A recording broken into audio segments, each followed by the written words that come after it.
সুপ্রিয় ভিউয়ার্স, আশা করি আপনারা সবাই ভালো আছেন। আজকে আমরা ডিসকাশন করব আইএসও এবং 7 কোয়ালিটি প্রিন্সিপল, যেটাকে বলা হয় 7 QMPS, এই দুইটা নিয়ে। সো আইএসওটা আসলে কি সেটা নিয়ে আমি ফার্স্টে ডিসকাশন করি। আইএসও হচ্ছে ইন্টারন্যাশনাল অর্গানাইজেশন ফর স্ট্যান্ডার্ডাইজেশন। এটা একটা নন এনজিও, নন গভর্নমেন্ট সংস্থা, যে সংস্থা ওয়ার্ল্ড ওয়াইড যে বিখ্যাত স্পেশালিস্ট আছে তাদেরকে একসাথে করছে, এবং তারা প্রত্যেকটা কনসেপ্টের উপরে হচ্ছে তারা গাইডলাইন রিকোয়ারমেন্ট তৈরি করে এবং সেটা ওয়ার্ল্ড ওয়াইড পাবলিশ করে। এবং সেই গাইডলাইন অনুযায়ী হচ্ছে ওয়ার্ল্ড ওয়াইড সারা বিশ্বে সবগুলো কোম্পানি একই যাতে ফ্রেমে থাকে, সেটার জন্য হচ্ছে তারা এই গাইডলাইনগুলো ফলো করে। যেমন আমরা যদি এক্সাম্পল হিসেবে দিতে যে আইএসও 9001 হচ্ছে ওয়ার্ল্ড ওয়াইড একটা কিউএমএস এর স্ট্যান্ডার্ড, কোয়ালিটি ম্যানেজমেন্ট সিস্টেমের একটা স্ট্যান্ডার্ড। এবং যে স্ট্যান্ডার্ডটা আপনার ISO 9001, এটা মানে হচ্ছে হলো কোয়ালিটি ম্যানেজমেন্ট সিস্টেম। যেমন ISO 14001 মানে এনভায়রনমেন্ট ম্যানেজমেন্ট সিস্টেমস, আবার ISO 45001 human health and safety যেটা আছে সেটার উপরে এটার কিওয়ার্ড। সো যদি আমরা দেখি যে ISO 9001 মানে কি, ISO 9001 হচ্ছে ইন্টারন্যাশনাল একটা স্ট্যান্ডার্ড যা হচ্ছে বেসড অন দ্য কিউএমএস। এবং এই ISO 9001 2015, এটা লাস্ট ভার্সন হচ্ছে 15, এর আগের ভার্সন ছিল 2008। এবং এই 15 ভার্সনটা হচ্ছে মানে টোটাল ক্লজ হচ্ছে 10টা, এর মধ্যে প্রথম 3টা হচ্ছে নন ফাংশনাল ক্লজ, বাকিগুলো হচ্ছে functional clause. Context of the organisation 4 থেকে 10 পর্যন্ত ইমপ্রুভমেন্ট পর্যন্ত যে ক্লজগুলো সেগুলো হচ্ছে ফাংশনাল ক্লজ। এটাকে পিডিসি আকারেও ভাগ করা হয়েছে। এবং সো এটা হচ্ছে আইএসও স্ট্যান্ডার্ড। এবং আইএসও মানে হচ্ছে একটা নন এনজিও, নন গভর্নমেন্ট সংস্থা যা বিশ্বের অল গবেষককে একসাথে করে, এবং তারা কিছু কিওয়ার্ড বা কিছু স্ট্যান্ডার্ড তারা পাবলিশ করে বা কিছু গাইডলাইন পাবলিশ করে, যার মাধ্যমে ওয়ার্ল্ড ওয়াইড বিশ্বের প্রত্যেকটা কোম্পানি একই ফ্রেমে যাতে আসতে পারে। সো আমরা একটু কথা বলবো ISO 9001 এর 7টা কোয়ালিটি ম্যানেজমেন্ট সিস্টেম প্রিন্সিপল নিয়ে। তার মধ্যে 1 নাম্বার হচ্ছে customer focus. So ISO standard একদম ফার্স্ট থেকে লাস্ট পর্যন্ত দেখবেন প্রত্যেকটা স্টেজেই অনেকাংশে হচ্ছে তারা কাস্টমারকে হাইলাইট করে।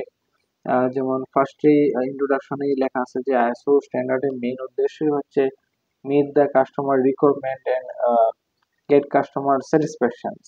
এই দুইটা, কাস্টমার স্যাটিসফ্যাকশন এবং কাস্টমার এক্সপেকটেশন মিট করা। এখানে নানা স্টেজে হচ্ছে কাস্টমার রিকোয়ারমেন্ট গুলো কিভাবে মিট করা হবে, একদম ইমপ্রুভমেন্ট পারফরমেন্স ইভ্যালুয়েশনে কিন্তু কাস্টমার স্যাটিসফ্যাকশনের ডিসকাশন করা হয়েছে। সো আইএসও যে কোয়ালিটি ম্যানেজমেন্ট সিস্টেম 9001, তার মেইন উদ্দেশ্যই এবং 1 number quality management system principal হচ্ছে কাস্টমারকে ফোকাস করো, কাস্টমার ফিডব্যাক নিয়ে কাজ করো, কাস্টমার নিড এন্ড এক্সপেকটেশন গুলো মেনটেন করো, ওইগুলো ফুলফিল করো, কাস্টমার রিকোয়ারমেন্ট মিট করো। সেকেন্ড যেটা হচ্ছে লিডারশিপ। এবং আইএসও অল টাইম রেফার করে যে যারা লিডার হবে তারা থাকবে হলো কোয়ালিটি মাইন্ডেড, কোয়ালিটি কিউএমএস সিস্টেমের জন্য তারা অ্যাকাউন্টেবল থাকবে, তারা কোয়ালিটি ম্যানেজমেন্ট সিস্টেমটাকে এফেক্টিভলি ইমপ্লিমেন্টেশন করবে, তারা কোয়ালিটি ম্যানেজমেন্ট সিস্টেমের জন্য আলাদা পিপল অ্যাসাইন করবে যারা টোটালি ইন্ডিপেন্ডেন্টলি কিউএমএস সিস্টেম নিয়ে কাজ করবে, ডাইরেক্টলি রিপোর্ট করবে ম্যানেজমেন্ট বা ওনার সাইডকে। এবং তারা হচ্ছে কিউএমএস সিস্টেমকে এস্টাবলিশ করার জন্য যা ধরনের রিসোর্স প্রয়োজন তারা সেটা এনশিওর করবে। লিডাররা হচ্ছে কোয়ালিটি ম্যানেজমেন্ট সিস্টেমটাকে এফেক্টিভ করার জন্য কোয়ালিটি অবজেক্টিভ সেট করবে, গোল সেট করবে, কোয়ালিটি পলিসি তারা হচ্ছে অ্যাপ্রুভ করবে। এবং কোয়ালিটি পলিসিটা অবশ্যই সেখানে কোয়ালিটি, সেফটি, লিগ্যালিটি, তারপর হচ্ছে ওয়ান টাইম ডেলিভারি, হ্যাঁ, এইগুলো যেমন গার্মেন্টস সাইটে হয় ওয়ান টাইম ডেলিভারি, তারপর হচ্ছে কন্টিনিউয়াস ইমপ্রুভমেন্ট এবং এফেক্টিভ কিউএমএস ইমপ্লিমেন্টেশন, সেগুলা কাভার করে একটা ইজি কোয়ালিটি পলিসি তারা অ্যাপ্রুভ করে দিবে। এবং কোয়ালিটি ম্যানেজমেন্ট সিস্টেমটাকে এফেক্টিভ করার জন্য যা ধরনের সাপোর্ট প্রয়োজন হবে সেগুলো লিডাররা দিবে। এবং লিডাররা কোম্পানির প্রত্যেকটা এমপ্লয়ির জন্য জেডি এবং কেপিআই ফিক্স করে দিবে, তার রেসপন্সিবিলিটিস গুলো আলাদা করে ভাগ করে দিবে। এবং কোনো চেঞ্জের প্রয়োজন হলে লিডাররাই হবে তারা অথরাইজ পারসন। হ্যাঁ, তো এই জন্য আইএসও সেকেন্ড প্রিন্সিপাল লিডারশিপ কি হচ্ছে এনশিওর করে, তার হচ্ছে এনগেজমেন্ট অফ দ্য পিপল, যেটা হচ্ছে যে প্রত্যেকটা পিপলকে এনগেজ করা। সেই এনগেজ করার জন্য হচ্ছে তাদেরকে কোয়ালিটি পলিসির উপর ট্রেনিং দেওয়া হয়, তাদেরকে তাদের ডিপার্টমেন্টের গোলের উপর ট্রেনিং দেওয়া হয়, তাদেরকে তাদের ওয়ার্কিং স্টেশনের উপরে ট্রেনিং দেওয়া হয়, তাদেরকে তাদের জেটির উপরে ট্রেনিং দেওয়া হয়, এবং তাদেরকে একটা কেপিআই এর মাধ্যমে, একটা ট্র্যাকের মাধ্যমে তাদেরকে এনগেজ করা হয়, এবং তার কাজে কতটুকু আউটপুট দিচ্ছে সেটা অ্যানালাইসিস করা হয়, এবং আউটপুটের সাথে কেপিআই বা তার স্ট্যান্ডার্ড কতটুকু ফিডব্যাক আশানুরূপ ছিল বা কতটুকু দিচ্ছে এবং তার কতটুকু এনগেজ, সেগুলো কিন্তু এনশিওর করা হচ্ছে ISO 9001 2015 স্ট্যান্ডার্ড। এবং তাদের 3 নম্বর প্রিন্সিপাল হচ্ছে অল পিপলদেরকে ইনভলভ করা এবং এনগেজ করা। ঠিক আছে, তো এনগেজ করার জন্য তারা কিভাবে এই কাজটা করবে, কোন প্রসেসে করবে, জেডি ওয়ার্ক ইনস্ট্রাকশন ফিক্স করা আছে, তাদের কেপিআই সেট করা থাকে। তারপর হচ্ছে প্রসেস অ্যাপ্রোচ। 4 নম্বর কোয়ালিটি ম্যানেজমেন্ট প্রিন্সিপাল হচ্ছে প্রসেস অ্যাপ্রোচ, যেটা হচ্ছে একদম স্টোর থেকে শিপমেন্ট পর্যন্ত, কাট টু শিপ যদি বলি, বা একদম সাপ্লায়ারের কাছ থেকে ট্রিম অ্যাক্সেসরি ফেব্রিক রিসিভ থেকে কাস্টমার শিপমেন্ট পর্যন্ত প্রত্যেকটা প্রসেস একটার সাথে একটা ইন্টার রিলেটেড, মানে একটার সাথে একটা সংযুক্ত। যেমন আমরা যদি এখানে সাইফুড প্রসেস দেখি, যে সাপ্লায়ার ইনকামিং, তারপর হচ্ছে কি process, supplier input, process output, customer, এইভাবে একটার সাথে একটা ইন্টারলিঙ্কেড। যেমন একটা প্রসেস ফ্লোচার্ট দিয়ে ধরি, প্রত্যেকটা সেকশন একটা প্রসেস ফ্লোচার্ট থাকে, একটা প্রসেস অ্যাপ্রোচ, তারপর প্রসেস অ্যাপ্রোচ একটা হচ্ছে পিডিসিএ, প্ল্যান ডো চেক আকারে করা হয় প্রসেস অ্যাপ্রোচ। তো এই দুইটা বেসিক, একটা হচ্ছে ফ্লোচার্ট এবং একটা হচ্ছে পিডিসিএ, এই দুইটা সাইকেল মেনটেন করে কিন্তু একদম স্টোরে ইন হাউস থেকে শিপমেন্ট পর্যন্ত প্রত্যেকটা প্রসেস একটার সাথে একটা ইন্টার রিলেটেড থাকে, এবং পিডিসিএ প্ল্যান ডো চেক এক সাইকেল অনুযায়ী থাকে। সো এটা হচ্ছে 4 নম্বর কোয়ালিটি ম্যানেজমেন্ট প্রিন্সিপাল। এবং 5 নম্বর হচ্ছে ইমপ্রুভমেন্ট।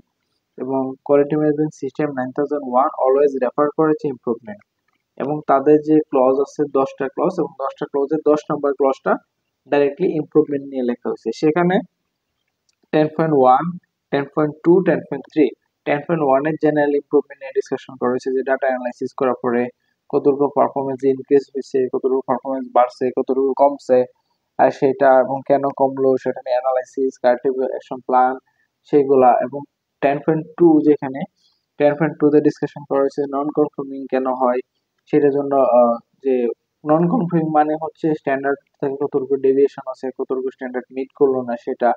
নন কনফর্মিং হলে সেটার জন্য কি কাল্টিভেশন প্ল্যান নেওয়া হয়, এবং কাল্টিভেশন প্ল্যান কিভাবে নেওয়া যেতে পারে সেগুলো নিয়ে ডিসকাশন করা হয়েছে।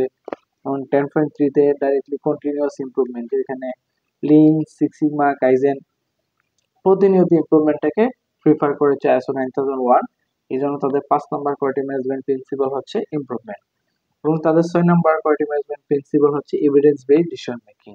আমাদের গার্মেন্টস সেক্টরে বা যে কোনো সেক্টরে আপনি বলেন, স্ট্যান্ডার্ড কিএমএস এক্সিকিউশন করতে গেলে আপনাকে দেখতে হবে ইমপ্রুভমেন্টটা এভিডেন্স বেসড ডিসিশন মেকিং। যে আপনি হঠাৎ করে কারো মুখের কথার উপরে আপনি একটা ডিসিশন দিয়ে দিলেন, এরকম না। আইএসও প্রিফার করে যে আপনি যে এভিডেন্সের উপরে যে ডিসিশনটা নিচ্ছেন সেটা অবশ্যই হচ্ছে একটা ভেরিফাইবল এভিডেন্স হতে হবে, একটা ডিসিশন নেওয়ার মতো একটা এভিডেন্স হতে হবে।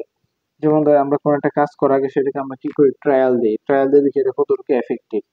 এরকম যে কোনো একটা কাজ করার আগে সেটাকে রিস্ক এন্ড অপরচুনিটি অ্যানালাইসিস করতে হবে, এবং এটা ট্রায়াল দিতে হবে, পাইলট রান করতে হবে, রান করার পরে বা একটা মক অ্যানালাইসিস করতে হবে, করার পর এটা কতটুকু এফেক্টিভ, বা আমরা যার উপর ডিসিশন নিব সেটা একটা ভেরিফাইবল এভিডেন্স আছে কিনা সেটার উপর ভিত্তি করে ডিসিশন নিতে হবে। হঠাৎ করে মুখের কথা কোনো ডিসিশন নেওয়া যাবে না। কোনো ধরনের ডাটা অ্যানালাইসিস বা রুট কজ অ্যানালাইসিস ছাড়া কোনো ধরনের এভিডেন্সের নিয়ে কোনো কি করা যাবে না, ডিসিশন মেক করা যাবে না। এটা হচ্ছে কোয়ালিটি ম্যানেজমেন্ট সিস্টেমের 6 নম্বর প্রিন্সিপাল।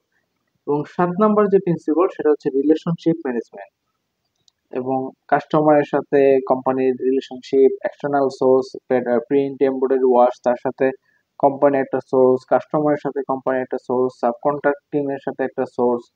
তো রিলেশনশিপ ম্যানেজমেন্ট হচ্ছে যে আপনি সাপ্লায়ার বা এক্সটার্নাল পার্টির সাথে আপনি তাদের কিভাবে তাদেরকে সিলেকশন করতেছেন, তাদেরকে কিভাবে ইভ্যালুয়েশন করতেছেন, কিভাবে তাদের মান্থলি পারফরমেন্স ইভ্যালুয়েশন করতেছেন সেটা।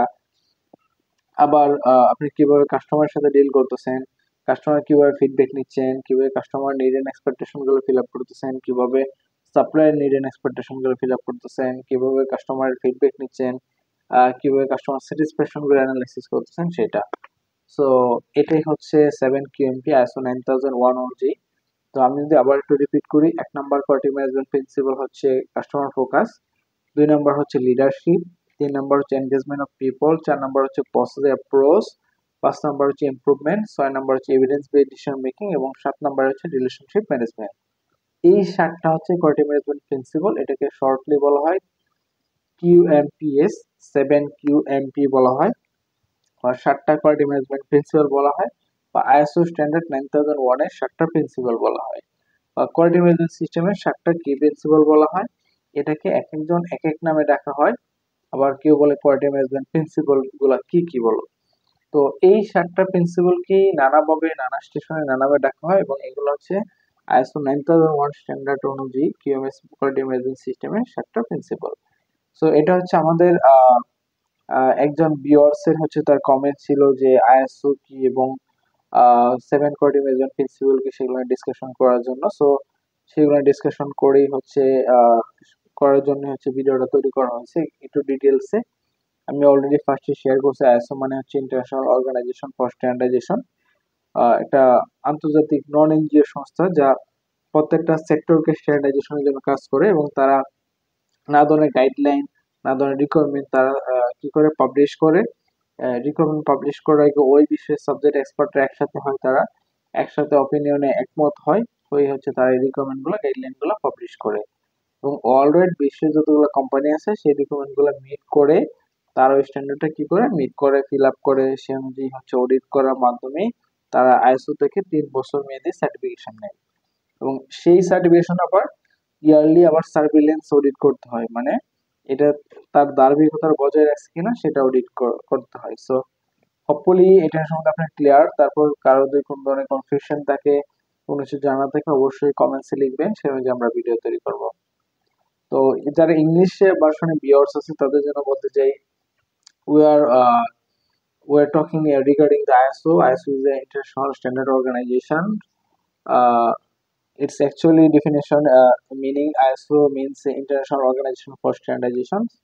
It a non-NGO and non-government organizations, and it's mainly purpose to publish the requirement and guidelines uh, for standardization, many sector and multiple site based on the multiple topic like ISO 9001 is a quality management systems. So they are working for ISO 9001 QMS system development, and last version was 2008. So right now, still now ongoing the 2015 versions, and mainly they publishing last version 2000 ISO 9001 2015, and these versions have 7 quality management principle. And first is customer focus, second leadership, third engagement of people, fourth process approach, fifth improvements, and sixth evidence-based decision making, seven relationship management. So there are 7 quality management principles is there, and they call several way like 7 QMP. They call like quality management principle. They call like uh, QMPS. They call like ISO 9001 principle. They call like quality management system principle. So this is the main summary in this version I talking for foreigners viewers. So hopefully this video you all can understand all those things, and if you have anything to know from quality progress you can write it down in comments. We'll make the video based on these comments. So thank you all.